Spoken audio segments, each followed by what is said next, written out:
You're listening to Female Founders with Claire Bartlett, the podcast that tells you what it is really like to be a female founder in today's world. We share invaluable insights through personal journeys and real-life business experiences, highlighting the highs and the lows so you can move forward in your business with ease. I am passionate to share with you the realities of business and give you the strategies and simple steps you need to truly succeed with your business. Today's episode is brought to you by Xero Accounting Software, a champion of female entrepreneurs and a proud sponsor of the Female Founders podcast.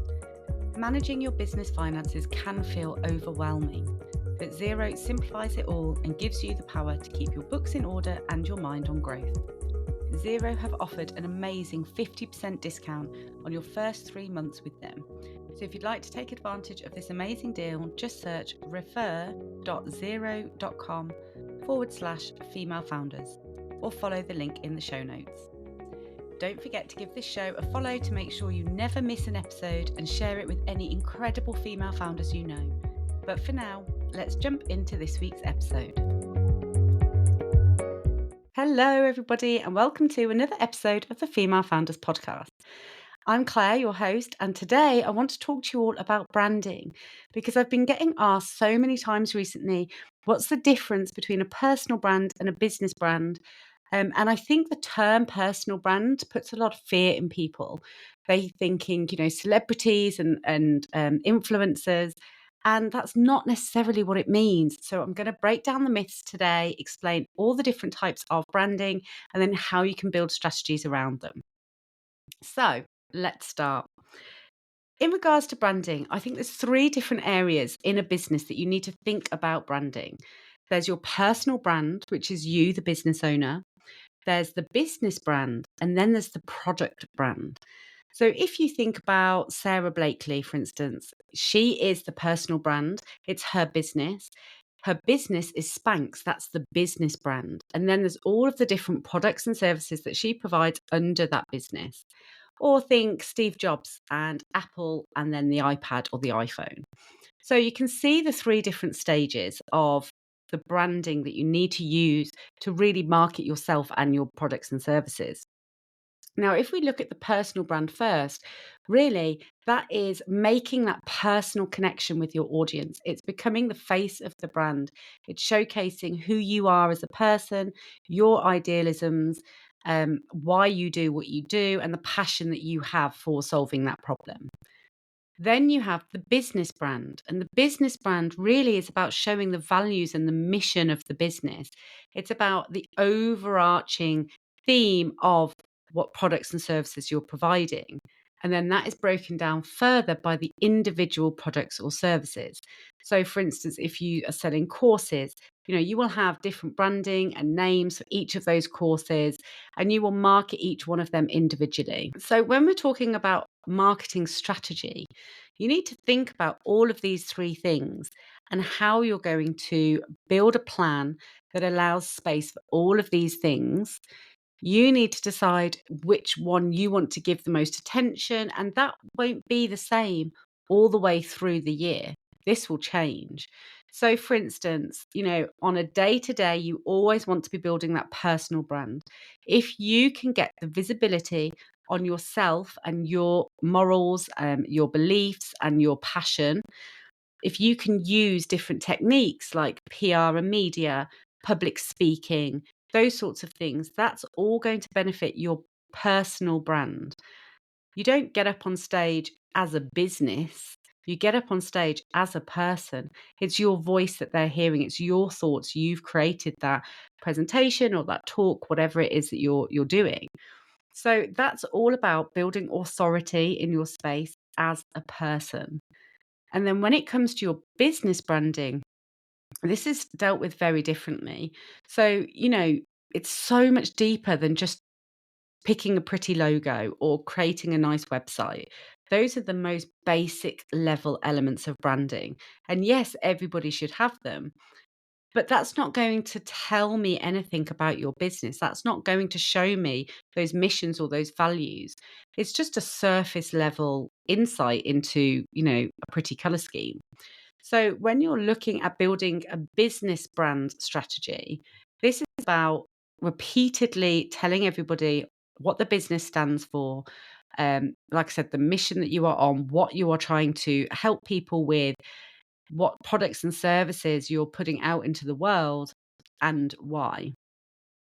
And then you go to your products and services themselves. And this is where you have, launches when you're creating a new product or service. You will have specific launch periods within the year. And that's when all of your marketing strategy really is going on marketing your products and services. So, as you can see, as I'm talking you through this, actually building a brand strategy is a lot deeper than just I'm going to post some social media content and hope something sticks. And, you need to really be working all three channels at different points through the year. And at some points, you need to be doing all three at the same time. So, if we talk about the benefits of all three and how they can work together and complement each other to really give a rounded picture of what it is that you're working towards.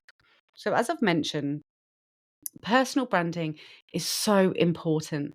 And yes, like I said earlier, people really think when they hear the term personal brand that it's all about becoming an influencer or a celebrity, where suddenly you're everywhere and you are what you're selling. Well, that's not necessarily true, but depending on the space that you are in, whether that's coaching or strategy, an online space, a lot of the time, really, it is you that you're selling. You need people to connect with you and want to work with you. So the personal brand is actually one of the most important elements. There are lots of different ways that you can build your personal brand. Number one, obviously, yes, is social media. Posting regularly, but posting things about yourself and behind the scenes. So, posting photos of yourself, videos of you talking. And this doesn't have to always be related to business. In fact, people prefer it when it's not. As a world, we are really nosy. Humans love to see what other people are doing and how they spend their time. So the more insight you can give into just generally how you live your life, what have you had for breakfast? Pictures of you where you go to walk your dog, pictures of going out for brunch with the girls or, sitting on the train waiting to go to an event or a meeting. Those are the sorts of things that people love because they're getting a sneaky little insight into how you're spending your day. And that's so important. We speak a lot, as an entire online business world, you will hear the term repeatedly about building that know, like, and trust. And that is how you get clients to decide they want to work with you. Well, a huge proportion of that comes to the personal brand because they want to know who is behind that business. They want to see your face. They want to hear your voice. They want to understand, how you work. And if they were going to work with you, how you would communicate with them. And the only way they're going to get to understand those things, especially in a much faster route, is through building a personal brand. So there's so many elements that you can utilize to help you do this, as I mentioned. PR and media is a great one.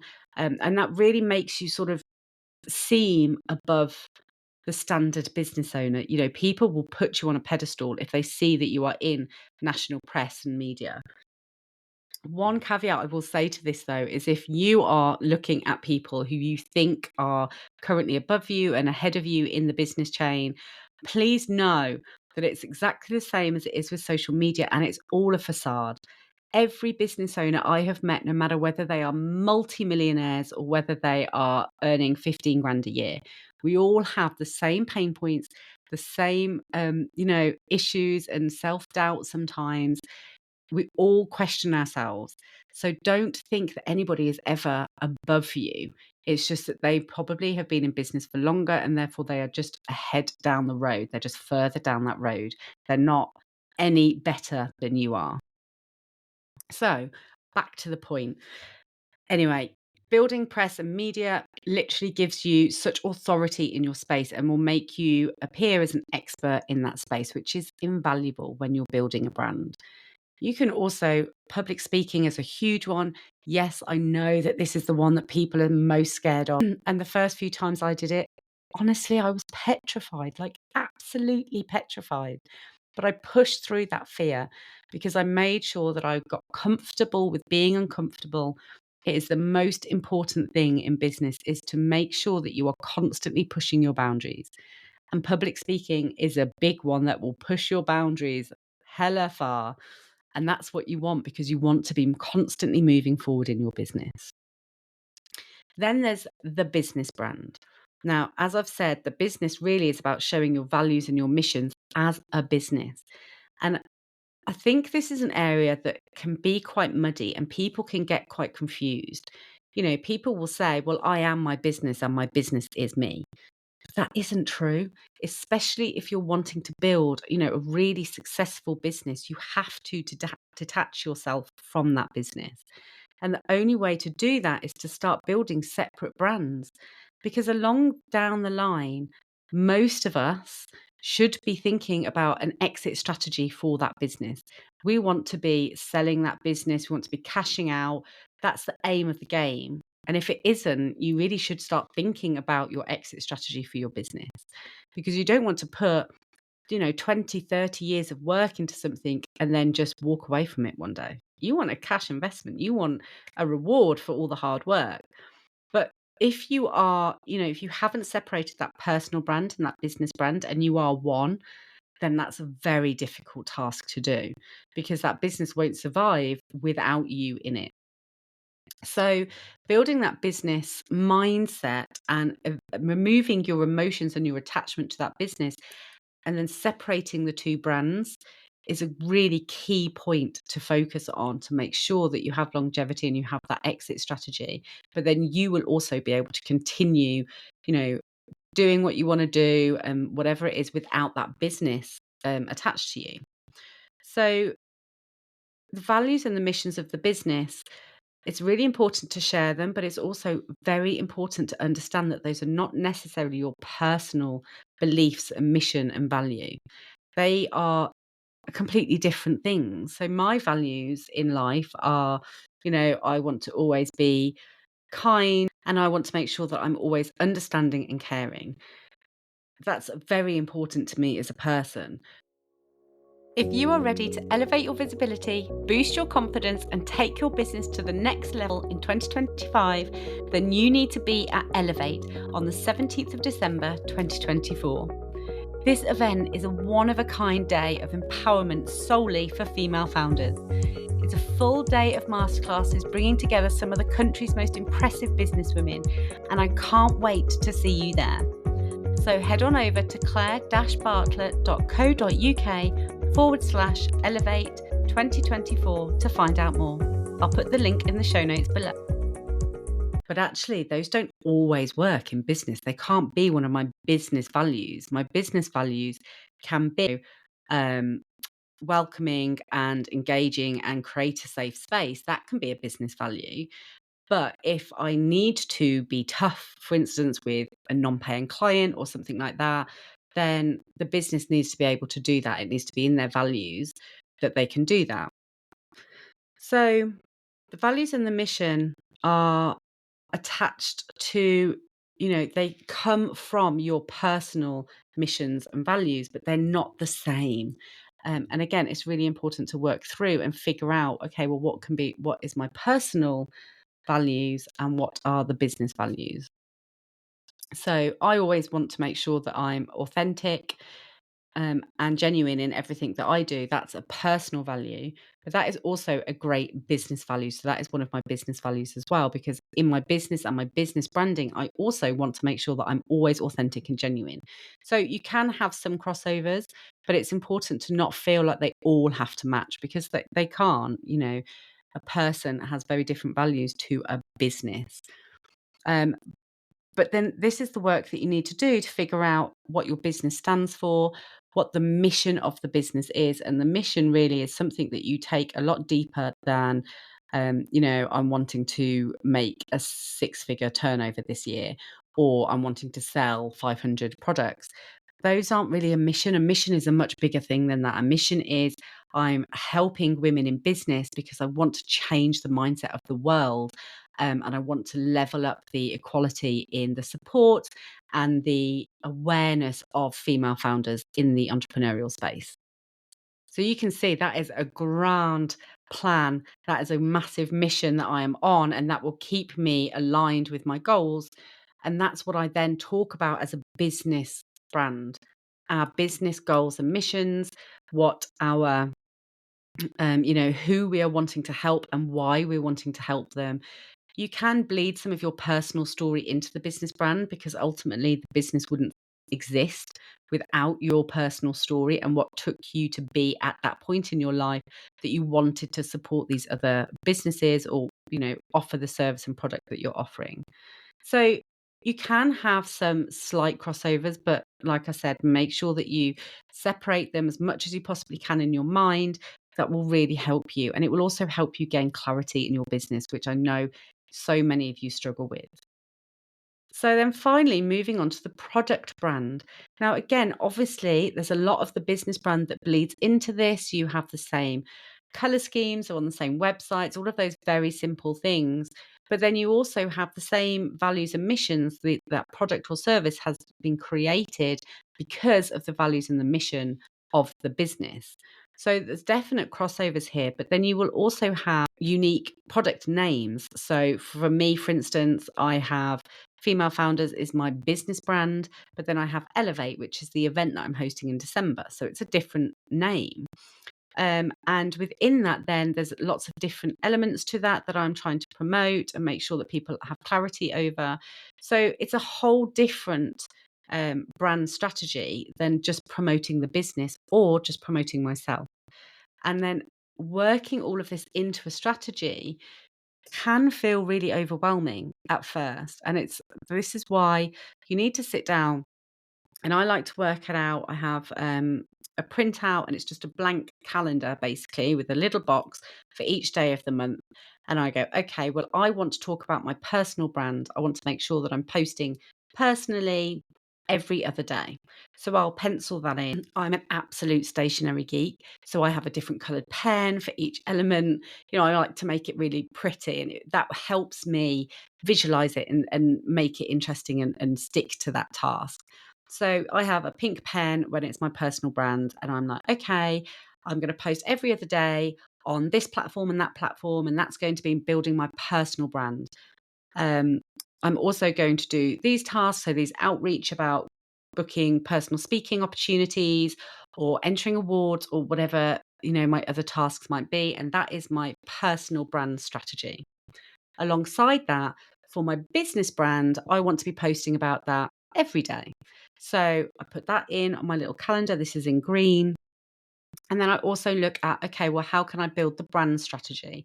So if you are a product based business, promoting your products to influencers or to other brands, sending out tasters and freebies, copies of your book, whatever it is that you might be selling, that is a brand strategy. That's building that business brand. So it's allowing people to get to know what you're about, who your ideal client is, and what you're offering as a business.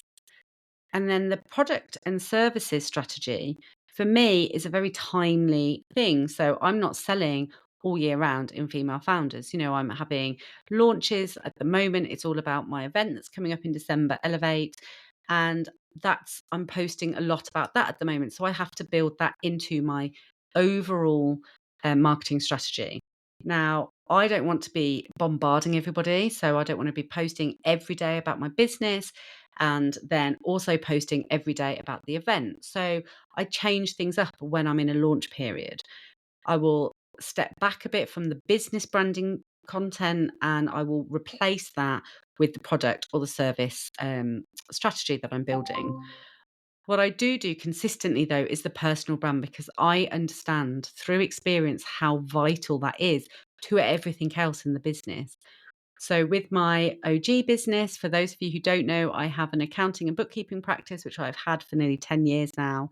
And I built a really strong personal brand around that business. And I used all of the techniques that I talk about all the time and that I will be teaching everybody at Elevate Things like the PR and media, the public speaking, winning awards, all of these things really helped me build that personal brand. But then having that personal brand really helped me build the business brand and get the business awareness and also grow authority for the business and therefore bring in new clients, bring in new sales, and really elevated that business to where it is today. So I know the importance of the personal brand. It's the turning point for success in any business.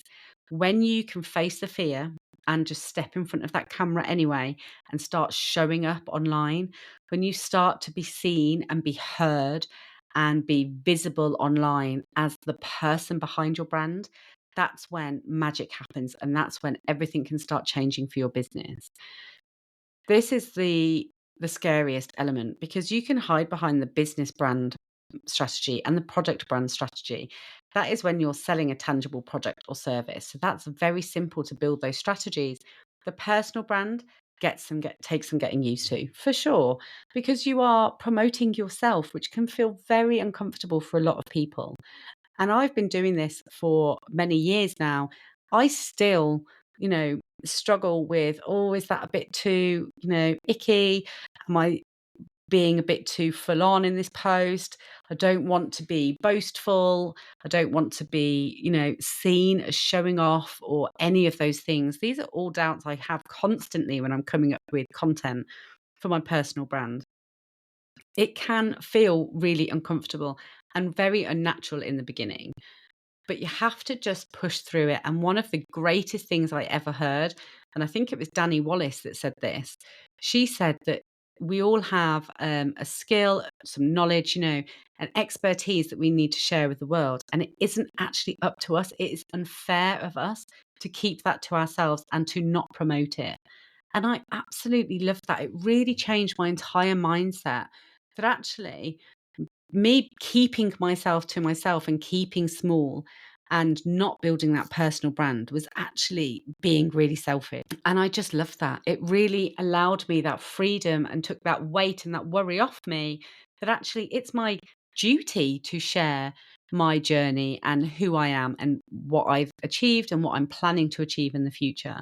And it's down to all of us to be that visible because wherever you are on your journey and on the road to success, there's people behind you that are at an earlier stage of their business journey and they are looking up to you. And the more that you can share about your journey and your day to day experience, and who you are and what you stand for, the more that you are helping the people before you or you're helping your clients. So actually, it's not for us to decide whether we're comfortable or not. We shouldn't even be thinking about us. We should be thinking about those other people out in the world that are going to benefit from the information that we're providing. What's really important when it comes to the personal brand is you still want to be giving value and content. You want the fluff, should we call it? You want yes, I went for brunch this morning with the girls and I went to walk my dog and I've had a lovely day. The sun is shining. You need all of that because that's what sort of makes you seem human to your audience and builds that, that relationship with them. But then in amongst that, you want the value. You want to be talking to camera, explaining, your expertise and your life lessons. You want the value in those PR and media cover that you achieve. And then you also want to be sharing some value from the business perspective. But again, I think this should come in a different format. So for Arden Bookkeeping, for instance, as a personal brand, I spoke a lot more about being a business owner and what bookkeeping and accounting can do for you as a business owner. The relief it can give you when you understand your numbers. I worked on a campaign to get HMRC to support business owners in a much stronger capacity because they really weren't helping us at all. I the personal brand, although was giving a lot of value, it was aimed at, the business owners, for instance. Then the business brand shared more basic, sort of mundane, but very important value. So it would be about tax compliance or, there'd be new legislation that would come in and I would share that. But that would all be the business brand because that's not me and how I spend my days and what's important to me on a day-to-day basis. That is about being an entrepreneur and my journey and how I can help other entrepreneurs. The business brand is more the actual, information and the value to do with the products and services that I was providing. And then the products and services themselves, obviously, were very simple to sell. So you can see again how I broke that down. And now my personal brand, because I had built that separately from the business, is now carrying me into this new business, into female founders. My personal brand is the same, and it still shows my passion for entrepreneurs and for female founders and how I want to support other business owners. I'd already built that personal brand before Female Founders was even founded. But if I hadn't separated the two, that would have been much harder for me to do. So, just as a quick recap, there's 3 types of branding. There's your personal brand, so important. Show who you are. Make those personal connections. There's the business brand. What are your business's values and mission? Why do you do what you do? What do you do and how do you do it? Then there's the actual products and services that you're providing. What is the benefit to your clients by using those products and services? I hope by listening to this that you can now understand the importance of all 3 and how you need to work a strategy individually for each one, but then put them together to create that overarching marketing strategy for your business. So, I hope that has been helpful to you all. I love answering these questions. If any of you have any other questions that you want me to answer, drop me a DM on any of my socials and I will do an episode later down the line answering those questions for you too. But for now, I will wish you a wonderful end to your week and I will catch up with you guys next week. I hope you've enjoyed today's episode, which was brought to you by Xero Accounting Software, a champion of female entrepreneurs and a proud sponsor of the Female Founders podcast. If you're running a small business and you're dreaming big, then Xero is here to help make those dreams a reality. Xero is all about supporting women like you, who are not just running businesses, but are also changing the game. So whether you're just starting out or you're scaling up, join a global community of female founders who trust Xero to manage their finances efficiently. Just visit refer.xero.com/female founders to learn more. But for now, don't forget to hit that subscribe button and share this episode with all the incredible female founders you know. And together, let's change what it means to be a female founder in today's world.